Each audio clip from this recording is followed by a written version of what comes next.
we're going through. Scotty's showing us the Gabba, and we go into one of the rooms, and there was stuff on the blackboard, and it was Brisbane's game plan.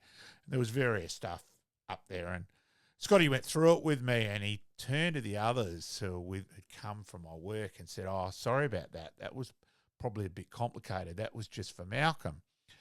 And let's just say one of the people who was with him did rate himself in my work. Yes. Back then. One of the others was punching the air that how good it was to have shoved it up this other guy. So even though Scotty wasn't trying that whatsoever, geez, you did me a big favour. It was a fun day, and there's a couple of us still piss ourselves laughing about that, Scotty. The trip home would have been good. You're welcome.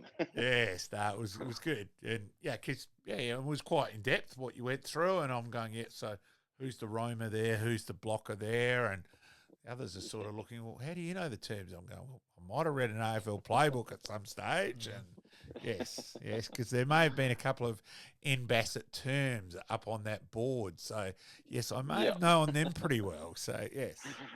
Absolutely. Yes. So how do you work in now with Fags, obviously, with the AFL team and the development side and the NEFL team?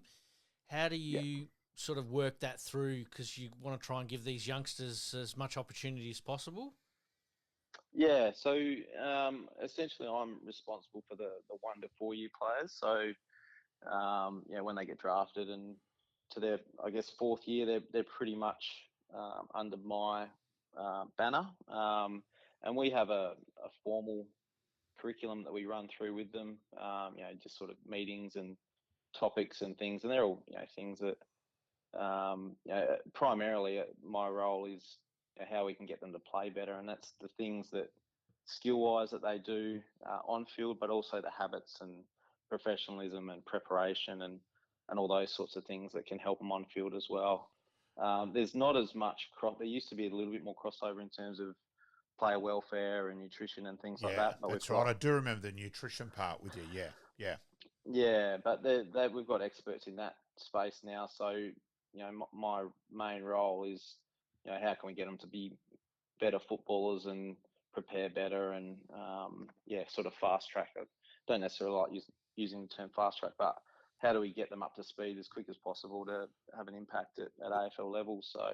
Well, that became even more of a big thing this year, though, Scotty, where you guys were going down like 9 pens with almost having a competition amongst themselves who could do an ACL and that, where you lost 5 guys with ACL. So someone like Morris comes through, as a first year player and was a vital part of your flag in the end. So that sort of thing would have given you a fair bit of pleasure as well, Scotty.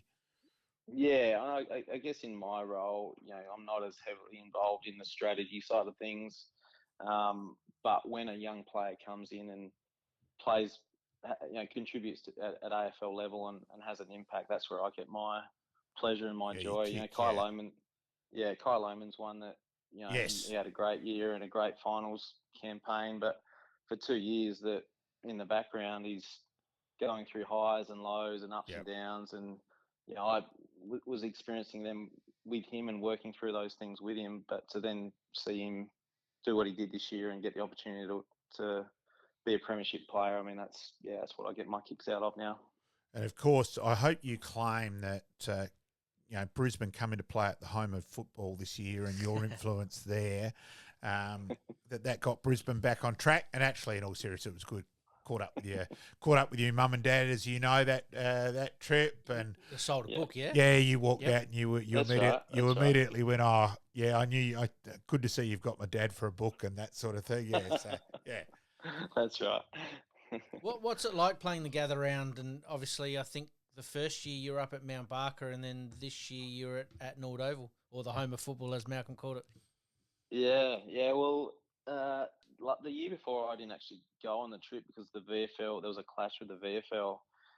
Whereas this year, I do have an AFL match day role as well, which is basically in the box and connecting players to coaches, and essentially it's a glorified phone operator. But so this was the first time I got to go to the gather round, and it was and I obviously made the most of the trip. I think it was at the trip where Zor's got in the Hall of Fame, maybe. Yep.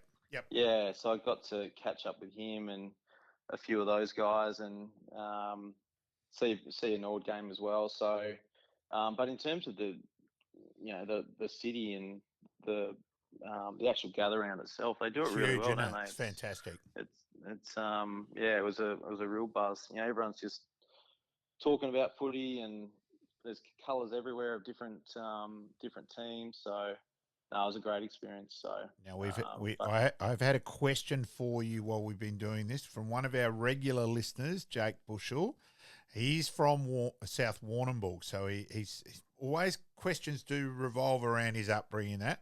Ask him yep. about Hugh McCluggage from South Warrnambool. See if he thinks Hugh can go to another level. Also ask him about Drakey and the work he does behind the scenes. Drakey played at South Warrnambool in sales roles at the Lions and Andrew Island's son-in-law. And, of course, there's a South Warrnambool flavour at the Lions with John O'Brien originally and Brent Maloney. So, yeah, that's from Jake. There you go. So there you are, mate. Yeah, and did South win the flag this year with I think so.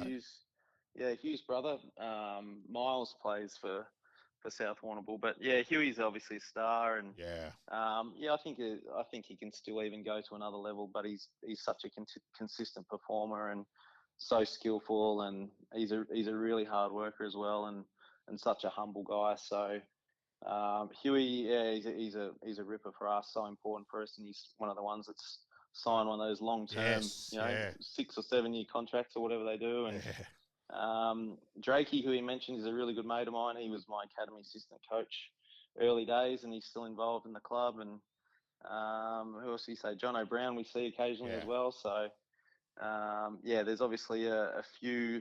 It does seem to be the people from South Warrnambool, and I know Hugh McClugg's parents as well. They're quality people, so I'm sure. I forgot the name of who you mentioned text through, but I'm sure he's a, you had Jake Bushell. Yep.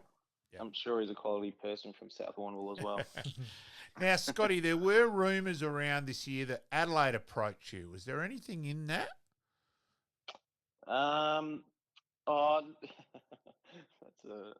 That's pointy. Related question. You know me well enough, Scotty. Yeah. Different times I've spoken to both clubs in Adelaide around the possibility of coming home, and if you ask my parents or my mum in particular, she's super keen on that to happen. Your mum is very keen on that, Scotty. Yes. Yeah, it just sort of hasn't been the right timing in terms of like contract wise and all that sort of stuff. So I'm only 1 year down in another 3 year contract. So it's just sort of hasn't really lined up to this point. I'm not ruling it out ever. There's part of me that would love to work at Adelaide or Port and back home and get involved in that. But your family's pretty settled up in Brisbane, aren't they? In terms of I'm relatively settled. Right. Okay. So a few things have shifted in that space. Okay. Sorry. No, it's all good, mate. So it's all. But in terms of the club and also the lifestyle of Brisbane, it's sort of hard to leave. Well, let's face it, if you've got a little bit of a sore knee, the warmer weather's not exactly going to hurt that. Yeah, that's true. It's funny you say that. Hodgie, when he first came up from Melbourne, he got a few more years out of his career because of the warm weather. So it's certainly a factor. In terms of this year was a bizarre final series with Brisbane. Like you're 7 goals down against GWS. Like you would have been sort of thing. You come back to win that, and then come grand final day. Even though it was close at quarter time, I thought you guys were just so much in control of the game. And within 10 minutes of the second quarter, it was game over. Yeah. It was crazy feeling. And how did that feel?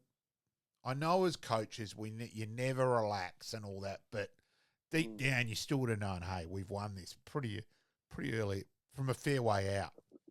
Yeah. It was. You mentioned the whole final series, and we had a close game against Geelong as well. We were, I think, 23 points down in the prelim, and We seem to go well when the shackles are off a little bit. Early in the year when the pressure was on and there's expectation, we probably didn't handle it that well, and that's when we probably struggled. So, but come grand final day, the boys were just they were just on. I think so.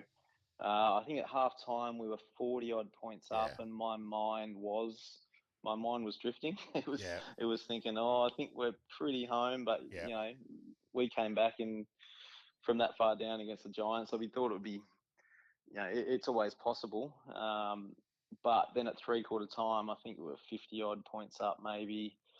And then and no one's sort of saying anything, but there's that little feel of we're pretty much home. But then in the last quarter, and in the coach's box, there was a few coaches that were saying talking to players on the bench and just saying, "Oh, have a rest, mate. How do you feel? You're a premiership player," and that sort of made us start to enjoy it a bit more. And then with 5 minutes to go, we went down to the bench, and that's there was all the hugs and high fives and all that's going on as there's still 5 minutes to go. And in that period, that was when Joey Danaher kicked that goal as well. And you could tell erupted. At that time, So it was all it was the boys were just clinical in that performance, and they were on. And Sydney were just a bit off, obviously, and even you never can read too much into pre-game. It never relates, but they look pretty tense pre-game, and our boys look pretty relaxed. And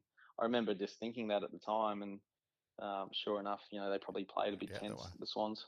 Yeah. Did you have a sense that Joey Danaher might pull the pin, or was this all sort of out of left field? It didn't surprise me, but I was caught off guard with it. I didn't actually think that he was going to retire this year. How about when he kicked the goal though? Did it enter your head then? Because the rumor had got around in the previous couple of days, and the way the players reacted, and like even Andrews ran down there from deep in defence. I thought, hey, hang on, yeah. Well, actually, I think the story sort of might have broke the Thursday or Friday. Yes, Thursday. Right? And I was just talking to our footy manager as well. I said, what's going on with this Joey stuff? And he goes, oh, mate, it's real. So I sort of, pre-game, probably pretty much knew that it was going to happen. But I guess leading into it, I was when the rumour first sort of started, I was like, oh, that can't be real, can it? Yeah. But that's just Joey. He's just puts whatever, probably $800,000 or $1 million doesn't bother him as much as his happiness. And clearly he's got other things that he wants to do in his life. So he'll go off to Ocean Shores, which is New South Wales, which is where he was driving up from every day. Quite crazy. Yeah, and then he'll go to Ocean Shores, and we'll hopefully see him again, but we might not. Hey, we've got to. I nearly let Scotty escape. There is one aspect to stir him up as a role at AFL. Tell us about the day when you did your hammy as a runner, Scotty. You knew I wouldn't let you escape, mate. Yeah, so I'd never done a hammy before, actually. So I remember, we were playing against Carlton at the Gabba, and I ran a message to Harris Andrews, and then turned to go back to the bench and slipped and just sort of grabbed, my hamstring just grabbed, and basically ran to the bench. And because it was the first time I've done a hammy, this is really bad. I remember head of high performance speaking to David Noble on the headset saying, oh, Scotty's done his hammy. And Noble was like, who's done their hammy? Thinking a player's done a hammy or something like that. And then basically Mitch Hahn, who was up in the stats box eating a pie and having a Coke, he got told he had to come down and swap over with me in the race. We basically dacked myself and chucked the shorts on him. And but yeah, so the first time I did a hammy, and the other times I've done hammies since, I've been playing this LMS cricket with Luke Hodge and Cameron Bruce and Grant Birchall and a few others. Tried to run a quick single and I did another hammy. So the end of sprinting, Scotty.